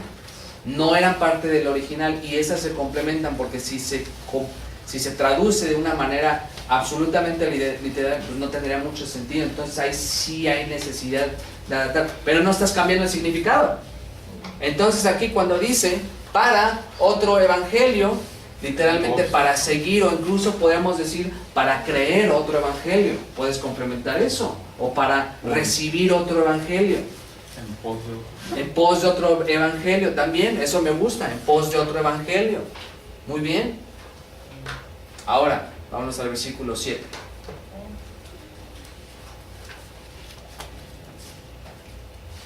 Y no es que haya otro, sino que hay algunos que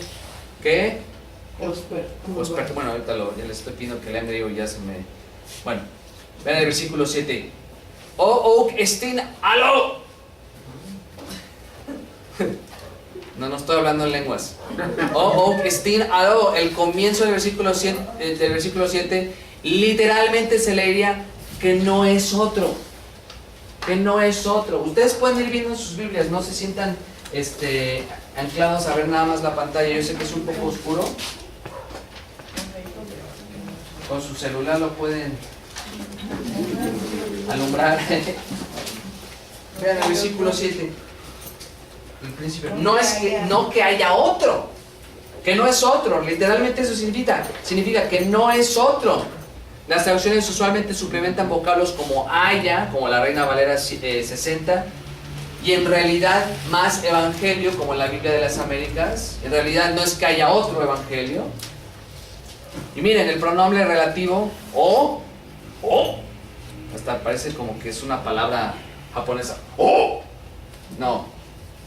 Funciona en referencia al evangelio, describiendo que los gálatas estaban siguiendo, que lo que estaban recibiendo más bien no es otro evangelio. Porque ¿cuántos evangelios hay?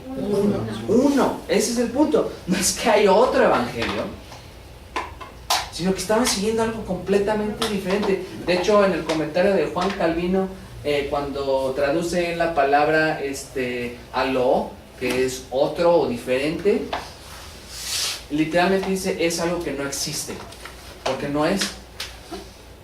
Si no es, ¿qué? No existe. Y si nada más soy el evangelio, todo lo demás, ¿qué es? Pues es mentira, es basura, no es nada, son invenciones del hombre. Vean lo que dice aquí. De hecho, esto no es un comentarista, este es parte del mismo, mira, aquí dice Nuevo Diccionario Internacional Nuevo Testamento. No es un comentario, simplemente es la definición. Vean esto. El otro evangelio referido en Gálatas, lo que de hecho no es ningún evangelio, es la enseñanza de los judaizantes que insistió en la circuncisión para los conversos gentiles para que cumplan con los requisitos del antiguo pacto. Pablo ve que tal demanda involucra una cuestión de principios concerniente al fundamento de la salvación. Intentar cumplir las exigencias de la ley de esta manera sería proponer un acto justo por parte del hombre como base para la salvación. Se enfatiza nuevamente ¿quién? El hombre, lo que yo debo de hacer, lo que yo quiero hacer. Todo el tema de Gálatas trata las cuestiones involucradas que enfrentan los hombres con la elección de la gracia gratuita de Dios en Cristo o la salvación por el esfuerzo humano. El evangelio de esta última alternativa es un anatema para Pablo. Y ahorita les voy a explicar lo que significa anátema, porque esa palabra anátema es fuertísima. De hecho, la expresión sea anatema les va a sorprender. Si nos da tiempo de llegar hasta ahí, les va a sorprender. ¡Ey, me tienes! ¡Ey, sí! Esta frase se traduce en la Reina Valera 60, sino que hay algunos, no es que haya otro, no es que haya otro evangelio, sino que hay algunos. Es interesante, miren, la combinación de eime forman una conjunción, me falta ahí el acento, forman una conjunción contrastiva que se entiende, o forman un contraste que se entiende como si no. Lo interesante es que esta negación me, porque usualmente se utiliza para omitir probabilidad y potencialidad. Con esto Pablo omite la probabilidad o la posibilidad de que haya precisamente otro evangelio y afirma una realidad acerca de los algunos que están infiltrando doctrinas en contra del evangelio. ¿Y cuál es esa realidad en base a lo que eventualmente dice Pablo? No es que haya otros, sino que hay algunos que ¿qué? Que os perturban. Os perturban. Oh. No existe otro evangelio. El único evangelio verdadero es el de ¿quién? El de Cristo. Y si alguien te presenta otra basura, no es que sea otro medio, sino que estos están perturbando. Mira, va más adelante. ¿Sí me están siguiendo, hermanos? Sí. Amén. Amén. Ven lo que dice. Hoy tarasontes humás. Este participio, el que está subrayado o el que está marcado. Este participio articular, ¿qué significa articular? No. Ya me voy. No, es cierto. Articular, ¿qué significa cuando es articular? ¿Tiene el qué? No, tú sabes. Tú chitón. No, es cierto. ¿Qué significa cuando es articular? Una palabra es articular. ¿Qué hace el artículo? Exactamente, o sea, este participio tiene el artículo, por tanto hay que poner atención porque puede ser usado de manera adjetival o sustantival. Ahora veamos, eso lo pueden analizar en sus hojas. Este contiene el artículo definido y funciona para reemplazar nuevamente el sustantivo. En la misma manera, el que os llamó reemplaza, no es que sea más importante, sino que se refiere a Dios. Aquí, esta palabra se refiere a los judaizantes. Este participio explica lo que algunos estaban haciendo. En pocas palabras funciona para describir lo que estos algunos estaban haciendo. Lo volví a repetir, perdón, hermanos. Es lo que pasa cuando uno está cansado. La palabra raíz de este participio, os perturban. Eso es lo que significa. Calesantos, los perturban. Tarazo, no tarado, tarazo. Transmite la idea básica de sacudir, revolver con la intención de molestar y o desestabilizar algo. O sea, la raíz natural de esta palabra, tarazo, es como molestarte, fastidiarte, sacudirte, cuando ves algo estable y lo quieres que como que lo quieres mover. No, hasta me da la impresión de que eran como niños chiquitos, no como ellos, pero esos chiquitos maldosos, ¿sí los han visto? Que los ves y dices, ay, por favor, que ya me metan unas nalgadas, que se esté en paz. Así que nada más quieren mover y ahí están molestando. Me siento que así los judaizantes estaban. Nada más ahí picoteando, a ver. Bueno, entonces la salvación es por gracia. ¿Pero alguna vez has leído la Torá? ¿Has leído el Tanar, el Antiguo Testamento? Y ahí están los pobres cristianos. Oye, pues sí es cierto. Pues sí es cierto, ¿verdad? Dios nos escogió. Pues sí hay que regresar al Antiguo Pacto, como lo que estaba sucediendo. ¿En qué otra epístola? ¿En qué otra epístola se diría algo similar al Antiguo Pacto? Hebreos, exactamente. En la epístola de Hebreos, el autor les está demostrando que el Antiguo Pacto ya no sirve. ¿Por qué? Porque ahora estamos en el nuevo pacto. Y en cierta manera, aquí Pablo, que yo tengo mis teorías, yo pienso, soy yo, no lo estoy promoviendo, yo pienso que Pablo escribió Hebreos. Hay muy buenas evidencias, tanto internas como externas, que señalan. Unos dicen, no, es que fue el estilo es diferente, es muy literario, es muy sofisticado. No importa. De hecho, Mike Mahoney cree lo mismo. Y cuando dijo eso Mike Mahoney, uno de los pastores de allá de Bess, hermano lindo, dije, amén. No, pero hay cosas muy similares con Gálatas, porque está lidiando con lo mismo. Entonces, estos hombres, estos judaizantes, similar a lo que estaban haciendo los hombres en la epístola de Hebreos, de, oye, pues allá está el templo, ¿por qué no regresas al pacto? Regresa allá. No lo han destruido, poquito después lo destruyen. Entonces, aquí están haciendo lo mismo, desestabilizarlos. En otras palabras, estas personas se caracterizaban por desestabilizar a los gálatas del fundamento del evangelio, causando en ellos confusión. Y ahí van los gálatas, ¿por qué? Pues me voy a dejar llevar. Entonces Pablo les dice, oye, estoy asombrado que tan fácilmente se han dejado llevar por estas tonterías. pronombre plural humas se refiere a los Gálatas. Vean, no es que haya otros, sino que hay algunos que os perturban, os sacuden, os desestabilizan, pero más os quieren, bueno, no voy a saltar. Esta palabra en Gálatas 1:7 puede indicar que los falsos maestros han hecho su objetivo. Escuchen bien eso. El objetivo, de hecho, ¿sí está bien? ¿Sí lo ven bien, hermano? Sí, sí. Conscientes de confundir las iglesias de Galacia. Sí, su objetivo consiste de confundir a las iglesias de Galacia. Probablemente, sin embargo, Pablo simplemente esté dejando claro que como resultado de otro evangelio adulterado, las iglesias de Galacia se han confundido en su comprensión y por lo tanto también en sus acciones, una confusión que puede ser fatal ya que destruye el organismo vivo de la iglesia. Miren, hermanos, en el momento en que la gente permite, deja y por ellos mismos se dejan llevar por falsa doctrina dentro de las iglesias, eso tarde o temprano va a destruir la comunión y la unidad dentro de la iglesia. ¿Sí me están entendiendo? Ay, bueno, es que este hermano cree en esto, pero no, o sea, sí está mal, pero dale chance, está creciendo. No, arréglalo rápido. En serio, porque ¿le das chance? Va, mira, garantizado, les va a causar un problema.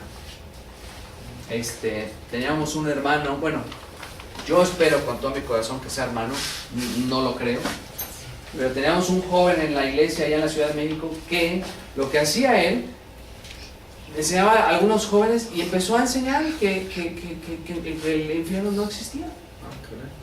Y él decía, yo soy reformado, yo creo en las doctrinas de la iglesia. Y yo digo, pues más bien estás deformado, porque el reformado no tienes nada. Dice, no, ya el infierno ya no existe. Yo digo, pues, y ahí, ¿qué es lo que por la gracia de Dios, por la sana enseñanza, precisamente la gente responde rápidamente por la sana enseñanza, porque están enseñando la Biblia? ¿Qué pasó? Luego lo confrontaron y bueno, pasó una serie de problemas horribles y eventualmente ese joven se fue de la iglesia. Miren, kai telontes metastrepsai, la conjunción kai, así se llama un amigo de allá de Los Ángeles, kai, pero se escribe con J, kai. Simplemente se usa para unir las dos acciones que los falsos estaban haciendo. El segundo participio, telontes, se utiliza para describir a estos enemigos, que es que tenían un deseo por alcanzar algo. Uno diría, bueno, pero no tiene el artículo, no tiene aquí nada. No, sí lo tiene, lo que pasa es que lo pone antes aquí, telontos, porque este artículo gobierna tanto esta acción como la siguiente. Entonces no hay necesidad de repetir el artículo. Esa nada más se las doy gratis. En algunas secciones, la raíz telontes, que proviene de telo, también transmite la idea de tener o encontrar placer en algo. O sea, sabemos que es deseo, pero es encontrar placer en algo. En este sentido, ¿cuál era el placer o el deseo de los judaizantes? Que No nada más era un deseo, sino que decían, wow, qué bien, están regresando al antiguo pacto. ¿Están viendo con esta palabra nada más ¿cómo se dice? Evil, wicked, lo malvados que estas personas eran? O sea, no nada más estaban provocando, sino que ellos se complacían, se encontraban placer en eso, o sea, tenían ese deseo. Este infinitivo, vean, metastrepsai, se traduce como pervertir o distorsionar. Se usa para complementar al participio que describe lo que los falsos deseaban. Esta palabra denota la idea de querer cambiar o convertir algo de un estado a otro. En otras palabras, los judaizantes querían cambiar o convertir la esencia y la perfección del evangelio a algo que ellos habían desarrollado. ¿Se están dando cuenta de lo perversos que eran estas personas? Pervertir, punto. Miren esto, su intención no solo fue ignorar la gracia de Dios, sino que querían distorsionar al mismísimo evangelio al implementar la ley mosaica.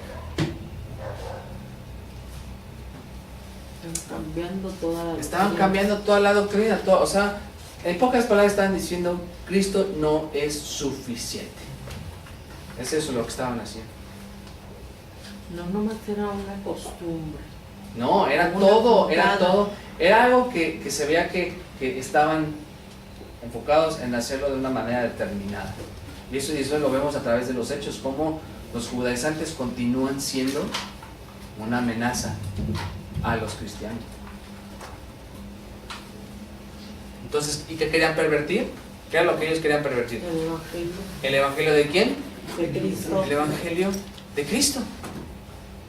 Esta frase, to evangelion to Christo, significa simplemente el evangelio que viene o proviene de Cristo, o el evangelio de Cristo. Puede ser de origen, porque las dos pueden estar bien, incluso puede ser acerca, pero creo que el evangelio proviene, pero también es de Él, porque es acerca de Él, ¿cierto?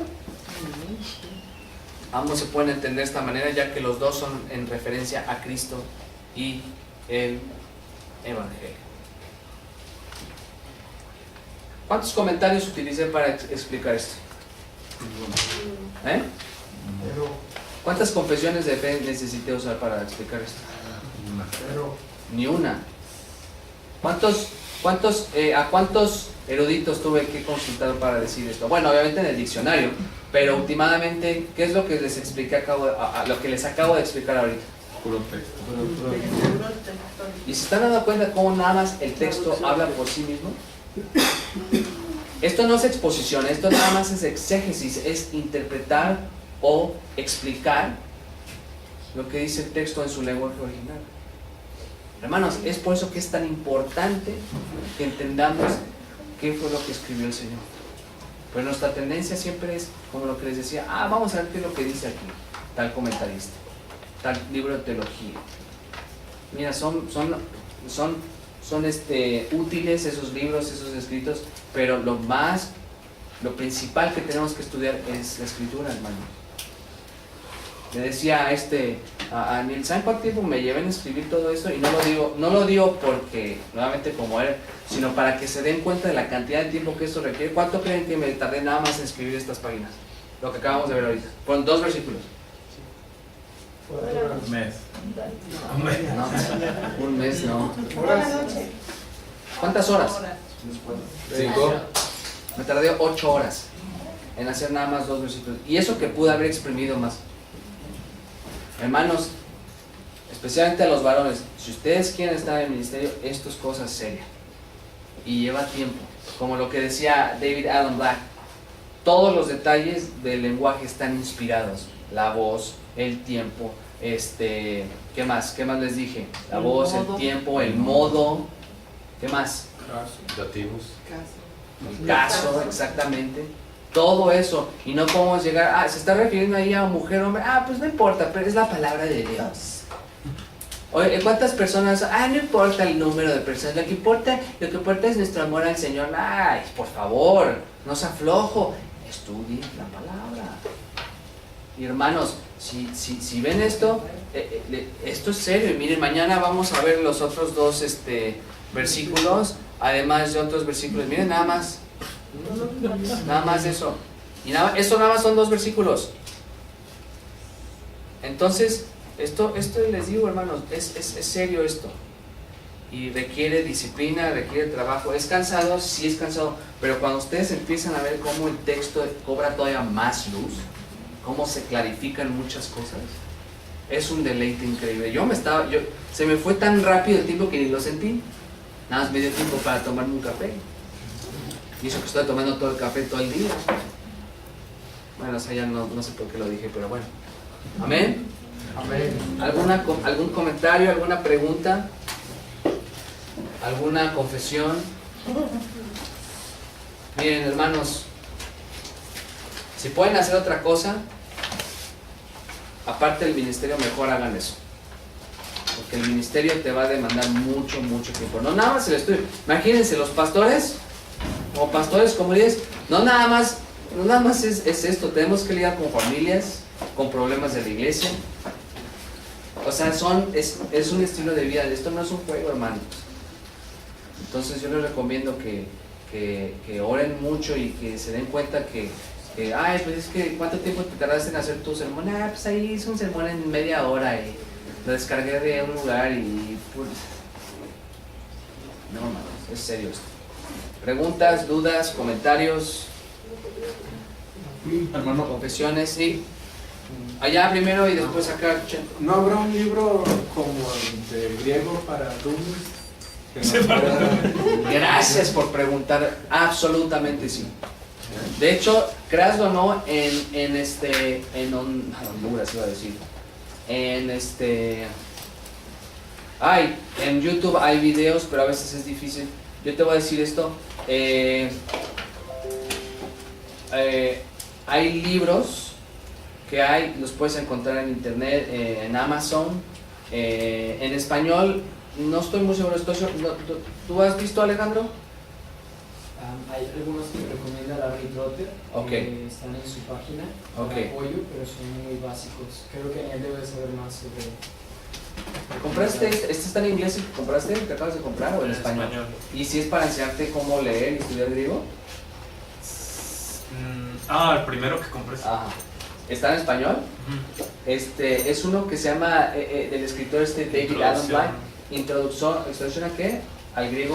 Griego del Nuevo Testamento, y dice aprender a leer. Introducción al griego. ¿Cómo dices, perdón? Es que está largo. Sí hay material, hermano. Cuesta 14 pesos en Kindle. Si ¿Tienes Kindle? ¿Amazon Kindle? Descarga, si lo puedes, ¿tienes cuenta de Amazon?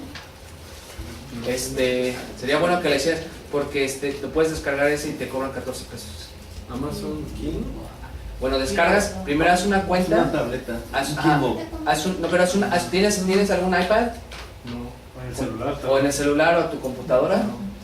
Ahí haz una cuenta en Amazon, aunque no compres cosas así de ropa o lo que sea, y después descarga la aplicación que se llama Amazon Kindle, y esa te conecta con tu cuenta, y a través de la cuenta compras el libro y te lo manda directamente a tu computadora. Gracias.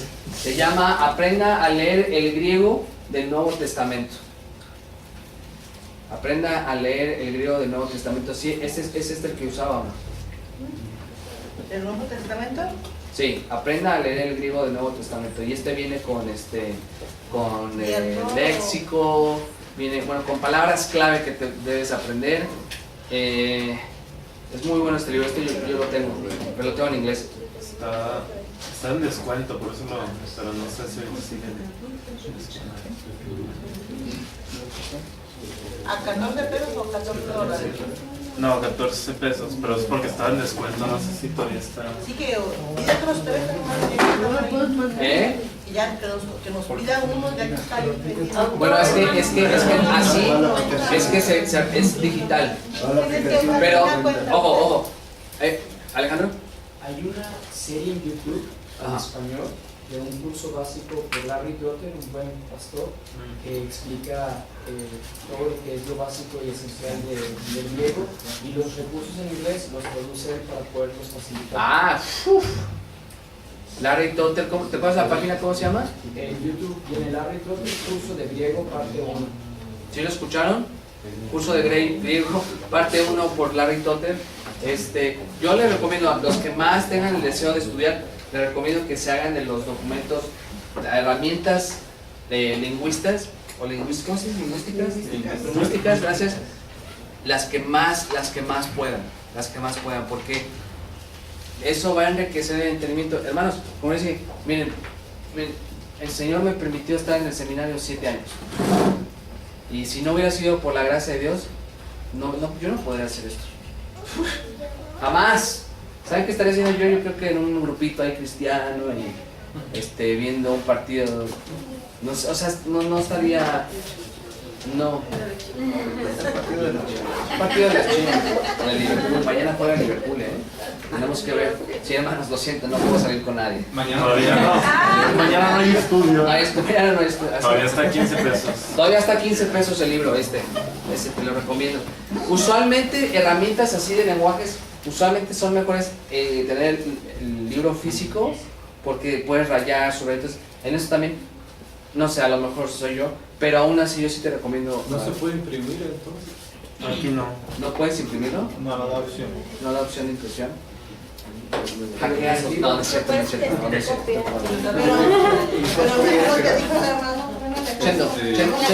Chendo. Ay, Yo pienso que a ver, esto, si lo que dice usted, que si no nos vamos a dedicar al ministerio, nos puede ayudar para no ser como Gálatas, como los hermanos de Gálatas, sino como los hermanos de Berea. exactamente.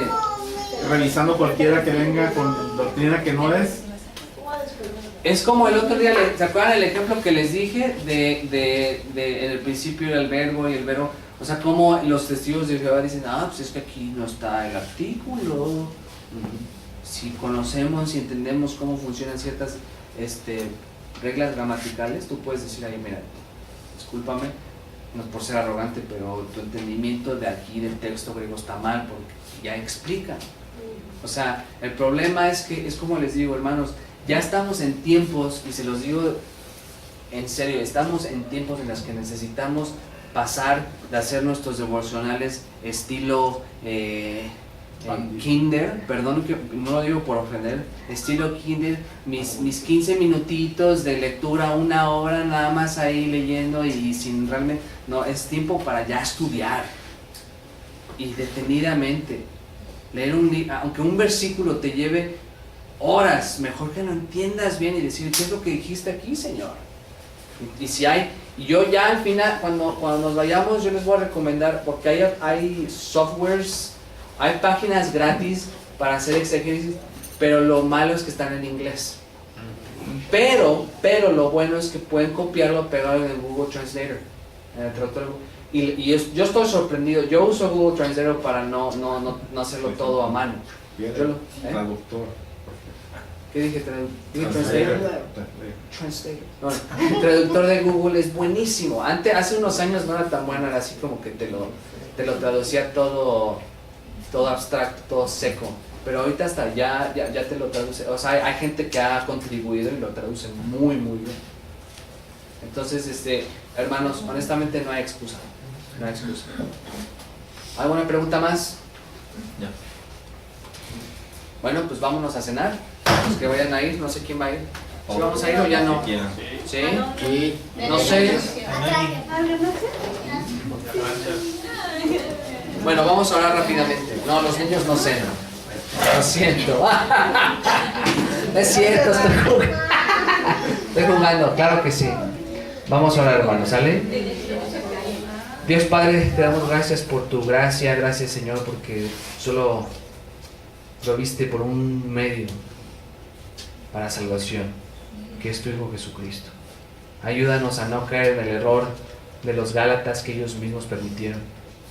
Y Señor, sabemos que tenemos ataques de falsos maestros y falsas enseñanzas, y en especial en estos tiempos, pero Padre, conociendo tu palabra, te pido que nos ayudes a ser como los hermanos de Berea, que ellos estudiaban, analizaban para comprobar de que lo que estaban escuchando era verdad. Ayúdanos a ser así, que no nada más nos dejemos llevar por comentarios que son muy útiles o personas que te aman, sino que realmente nosotros nos sentemos a estudiar tu bella y eterna palabra.